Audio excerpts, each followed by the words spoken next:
অনেকদিন পর ব্যাট করতে নামার ফলে একটু টেনশনে ছিলাম।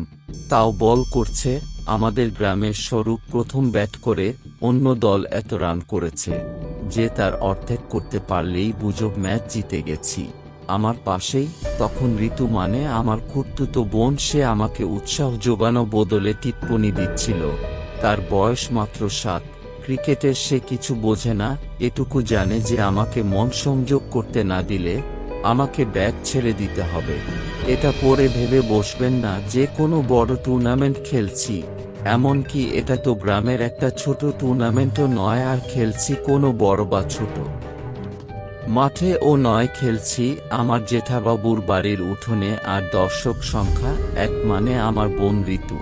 যাই হোক, স্বরূপ বলটা পড়ল, আমি চোখ বন্ধ করে দিলাম। ব্যাট চালিয়ে তাকিয়ে দেখি বল 4 হয়েছে, কিন্তু পড়েছে জেঠাবাবুর প্রিয় বাগানে। আর যেখানটায় পড়েছে সেখানটায় লতা পাতার জঙ্গল, আর আছে এক কুমড়ো গাছ। সবাই গেলাম বল খুঁজতে, কিন্তু ওই বনের মধ্যে এই সরি সুন্দর বাগানে বলটা খুঁজে পাওয়া অতি দুষ্কর ব্যাপার।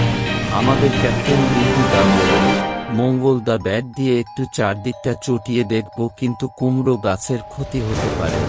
মঙ্গলদা আমার একমাত্র জেঠুর ছেলে, সে বলল, নিশ্চয় দেখবি, কেন দেখবি না। এটা শুনে রিন্টুদা যেই পা বাড়িয়েছে। মঙ্গলদা বলল, কিন্তু একটি পাতা ভাঙলে 5 টাকা জরিমানা নেব। কিন্তু তা শুনে রিন্টুদা নিরস্ত্র হল।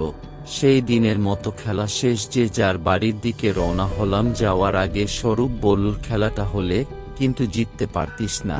আমি কোনো উত্তর করলাম না, কারণ সেটা আমি ভালোমতোই জানি সাধারণত আমার খুব বেশি খেলাধুলা হয় না। এই মাঝে মধ্যে গ্রামের বাড়ি আসি, তখনই খেলা হয়।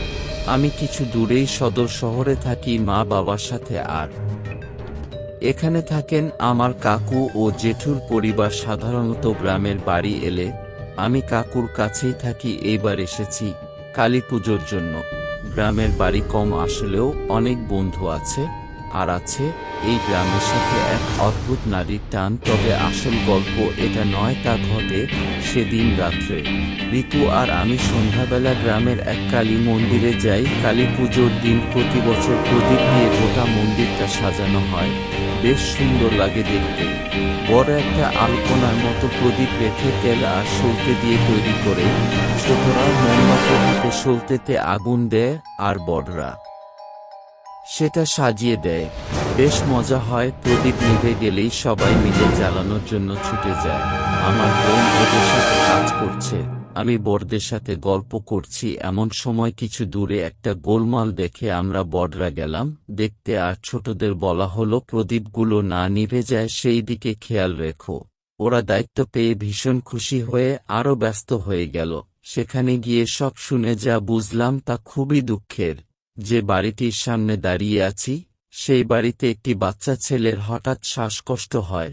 তার মা স্বামীকে জানালে তিনি গাড়ির ব্যবস্থা করার আগেই ছেলেটি মারা যায়। সদর ছাড়া ভালো ডাক্তার নেই। গ্রামের ডাক্তার দেখে বলেন, সদরে নিয়ে যাও, আমার পক্ষে আর কিছু করা সম্ভব নয়। গ্রামে একটি গাড়ি, সেটা আবার গেছল অন্য গ্রামে। ফিরে আসার আগেই ছেলেটি মারা যায়। মনটা খারাপ হলো আরো বেশি যখন জানলাম বাচ্চা ছেলেটার দিদি আছে, সেও ছোট মন্দিরে প্রদীপ জ্বালাচ্ছে। বাচ্চাটার মা বাবা কাঁদছে। গরিব পরিবার, ছেলেটার বাবা নিজে দিনমজুরের কাজ করেন। যাই হোক, বাচ্চাটার দিদিটা খুব কাঁদল। সে বলল, ভাই উঠ, কাল ভাইফোঁটা, তোর জন্য নতুন জামা খেলনা কিনেছি। আর থাকতে পারলাম না, দূরে সরে গেলাম ঋতুকে নিয়ে। বাড়ি ফিরে সেদিনের মতো কেটে গেল সময়টা।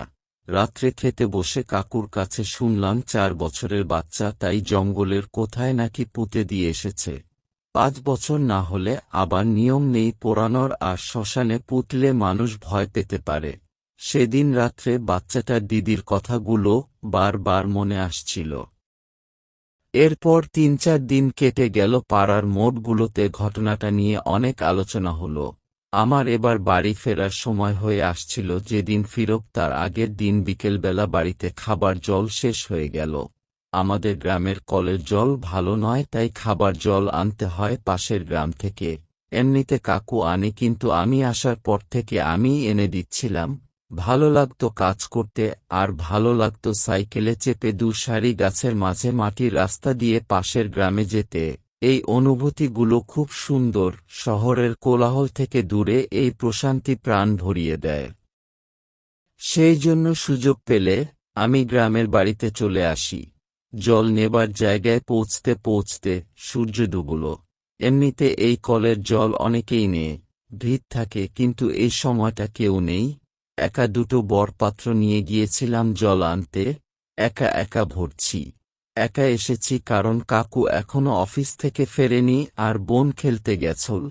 জল ভরে সেগুলো সাইকেলে নিয়ে সাইকেল চালিয়ে এগোতে লাগলাম।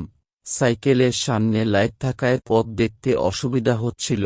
এমনিতেই জঙ্গলে বাঘ ভালুক থাকে না, শিয়াল আর খরগোশ তিনটি অনেক আছে। মাঝে মাঝে হাতি এসে পড়ে, কিন্তু এখন তাদের আসার সময় নয়। হঠাৎ রাস্তায় একটা কিছু দূর থেকে হালকা আলোতে দেখতে পেলাম। ভাবলাম শেয়াল। সামনে আসতে বুঝলাম একটা বাচ্চা ছেলে। গ্রাম দূরে না হলেও খুব কাছে নয়। ভাবলাম কারো সাথে এসেছে। তাকে জিজ্ঞেস করলাম, তুমি একা এখানে কি করছো? সে বলল, মায়ের জন্য দাঁড়িয়ে আছি। আমি জিজ্ঞেস করলাম, কোথায় তোমার মা? সে বলল, বাড়িতে। তুমি আমার মাকে বলে দিও দুঃখ না করতে, আমি তাড়াতাড়ি ফিরব। আমি বললাম, কোন গ্রামে বাড়ি তোমার, চলো পৌঁছে দিচ্ছি। সে ছুটে জঙ্গলে হারিয়ে গেল। মাথা মুন্ডু কিছু বুঝতে না পেরে আমি নিজের গ্রামের রাস্তা ধরলাম। ভাবলাম কোনো মানুষের বদমতলব থাকতে পারে, বাচ্চাটার পেছনে গেলে হয়তো আমাকেই না চোরের পাল্লায় পড়তে হয়। কিন্তু সাথে কিছুই ছিল না। তাও কে ডেকে এনে বিপদ বাড়াতে চায়। পরদিন আমি মা বাবার কাছে ফিরে